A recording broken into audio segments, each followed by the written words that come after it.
তারা জবরদস্তি ধাক্কা মেরে আমাকে বাড়ি থেকে বের করেছে। আমি এর বিচারের ভার মহান আল্লাহ ও প্রিয় দেশবাসীর উপর ছেড়ে দিলাম। যে অবস্থা করছে, সারাদিন আমি মানুষকে কিছু খেতে পর্যন্ত পারিনি। আমার বাড়ির লোকজনকে কিছু খেতে পর্যন্ত দেয়নি। আমার কিছু চাই না। আমি এখন জনগণের জন্য, দেশের জন্য, মানুষের জন্য কাজ করতে চাই। আমার প্রধানমন্ত্রী হওয়ার কোনো শখ নেই।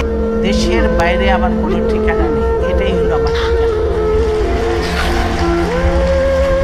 এই দেশ, এই দেশের মাটি, মানুষই আমার সব কিছু। কাজে আমি দেশের বাইরে যাব না। আমি যে কোনো পরিস্থিতির জন্য প্রস্তুত আছি। আমাকে জেল বা সাজার ভয় দেখিয়ে কোনো লাভ হবে না। আমি মাথা নত করব না। জনগণের অধিকার, গণতন্ত্র প্রতিষ্ঠার দাবি থেকে কিছু উঠব। যতক্ষণ বেঁচে থাকবো দেশবাসীকে ছেড়ে যাব না। প্রিয় দেশবাসীর প্রতি আমার আবেদন, আমাকে আপনাদের থেকে বিচ্ছিন্ন করার চেষ্টা হলেও বিশ্বাস করবেন আমি আপনাদের সঙ্গেই আছি।